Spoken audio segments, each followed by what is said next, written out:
On Monday, in response to the release of 4 Israeli hostages on Saturday, the spokesperson for Israel's prime minister explained that while the families of the hostages are overjoyed for the return of their loved ones, the 4 women will face a long and complex road to recovery. The girls have told their families about a pita or two a day until their stomachs swelled. They were made to cook for their captors, but forbidden from eating. They were held in tunnels in the dark. Their doctors have said that mentally there is still a long way to go and it's too soon to say precisely of their condition, and doctors are braced for them to have lost part of their vision and had to have developed skin conditions, hearing difficulties after so long underground in cramped, squalid surroundings. Medics have also been concerned that Hamas may have drugged them, and this may explain why the 4 girls were seen smiling ecstatically as they were paraded in front of terrorists in their sickening handover ceremonies. Those released in the November 2023 deals spoke of being given narcotics to make them appear happy. Doctors have carried out tests for toxins.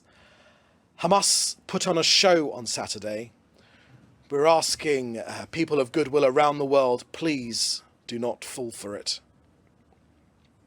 Commentator Ysabella Hazan joined us earlier today for more on the road to recovery, both for those who have been released and for the hostages who are set to be released this week. So it's going to be a very, very long and difficult road to recovery. Israeli experts have been talking about how complex it is, both the mental health trauma, the psychological trauma, and just the very complex trauma of being taken as a hostage, held captive in under tunnels. Some hostages were held with families, some underground, other hostages were held with no people at all. And those who are mostly isolated are going to have an even more difficult road to recovery. We know that there are very large efforts to protect the privacy of the hostages because, of course, we feel that they are ours and we struggled with them every day, fighting for them for the days that they were in captivity. But these are people who have their own privacy concerns. I know that in the Balaton Hospital in Petah Tikva near Tel Aviv, the medical professionals are taped their phones in order to protect the privacy of the hostages. They have red tape on their phones so nothing leaks. Conditions, vision problems, digestion issues. We know that the Israeli Health Ministry was concerned about refeeding syndrome for the hostages, a complications for after when they eat. They can lead to death because they're not used to eating. And we know when we hear from the released hostages that they were allowed to have maybe 1 pita per day, which is not enough calories. They suffered serious malnutrition. And Agam Berger was not released with the rest of the women, with the rest of the soldiers that were taken. And a lot of Israelis are very concerned over why that is, likely for her health conditions.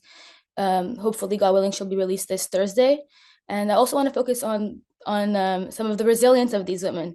The sign from Emily Damari, the symbol, has become a symbol of resilience, of her missing fingers. We know that she still has shrapnel in her body. Many of the hostages weren't given proper medical treatment whatsoever. We know that Miyashem was operated on by a veterinarian. But these women have endured such serious trauma, and they're heroes in Israel right now. They're being celebrated, whether it's Emily Damari's symbol of resistance here that has become iconic, or even hearing stories from Liri Albag, who was one of the leaders as a hostage. When it was time to speak to the Hamas captors, she would go and represent. We heard from Amit Susana, who spoke out about the rape and the sexual violence, that Liri saved her life and she defended her and she gave her hope. So we see that this is going to be, we see the resilience, but we also see that this is going to be a very intense, serious, long road ahead.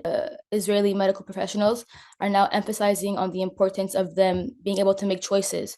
So when they were released, they had told them, do you want to take a shower first? Do you want to eat first? And slowly, integrating them and having them feel this sense of self again.